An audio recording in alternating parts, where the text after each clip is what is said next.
So కొంతమంది parents తన బేబీని తీసుకొస్తూ ఉంటారు. డాక్టర్ గారండి మా బేబీ పచ్చగా మోషన్ వెళ్తుందండి, నీళ్ళుగా వెళ్తుందండి, ఏమైనా ప్రాబ్లం అండి డాక్టర్ గారు? కామన్ గా ఫస్ట్ 1 month లేదా ఫస్ట్ 6 months లో ఈ ప్రాబ్లం కామన్ గా చూస్తూ ఉంటాం. గ్రీనిష్ మోషన్ వెళ్ళడం అంటే బైల్ ఎక్కువ ఉంది అన్నట్టు. సో ఎప్పుడైనా బేబీ మోషన్ ట్రాన్సిషన్స్ ఫాస్ట్ గా ఉంది అన్నట్టు, అంటే మోషన్ ఫాస్ట్ గా వెళ్ళినప్పుడు సరిగ్గా డైజెస్ట్ కానప్పుడు గ్రీన్ గా వెళ్తూ ఉంటారు. సో అది మేజర్ వరీ కాదు, డాక్టర్ దగ్గరికి వెళ్ళి హడావుడిగా ట్రీట్మెంట్ తీసుకోవాల్సిన అవసరం లేదు. ఇప్పుడు అది ఎప్పుడు అవుతుందంటే కామన్ గా ఏదైనా మెడిసిన్స్ వాడినప్పుడు, యాంటీబయాటిక్స్ ఎలా వేసుకున్నప్పుడు, లేదా బేబీకి ఎక్కువ 4 milk అంటే ముఖ్యంగా మనం ఇచ్చే మిల్క్ లో ఫస్ట్ ఇచ్చే మిల్క్ లో కొంచెం వాటర్ ఎక్కువ ఉంటుంది, లాస్ట్ ఇచ్చే మిల్క్ లో ప్రోటీన్ ఎక్కువ ఉంటుంది. సో 4 milk ఎక్కువ ఇచ్చిన బేబీస్ కి లిక్విడ్ ఉంటుంది కాబట్టి, వాటర్ ఉంటుంది కాబట్టి అది ఫాస్ట్ గా పాస్ చేస్తారు.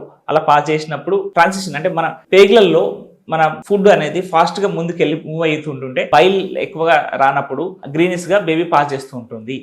గ్రీనిష్ బైల్ వచ్చినప్పుడు, గ్రీనిష్ మోషన్ వచ్చినప్పుడు వరి అనవసరం లేదు. దానికి రీజన్స్ ఫాస్ట్ గా మోషన్ వెళ్ళడం వల్ల, అది లూజ్ గా లేదు, పొట్ట ఉబ్బడం లేదు, బేబీకి జ్వరం లేదు, వామిటింగ్స్ లేవు అన్నప్పుడు కంగారు పడిన అవసరం లేదు. It could be reasons could be one is 4 milk ఎక్కువ ఇవ్వడం, అంటే ముందు వచ్చే మిల్క్ బ్రెస్ట్ ఒక 10 నిమిషాలు పట్టాలి, అలా పట్టకుండా 2 నిమిషాలు పట్టేసి దాని తర్వాత నెక్స్ట్ బ్రెస్ట్ కి వెళ్ళడం వల్ల బేబీస్ కి ఫస్ట్ వచ్చే మిల్క్ లో వాటర్ ఎక్కువ ఉంటుంది, దాహం తీరుతుంది, కానీ కావాల్సిన క్యాలరీస్ ఉండవు. సో వాటర్ ఉండే మిల్క్ ఎక్కువ ఇస్తే అది ఫాస్ట్ గా ట్రాన్సిషన్ అయ్యి గ్రీన్ గా పాస్ చేసే అవకాశం ఉంటుంది.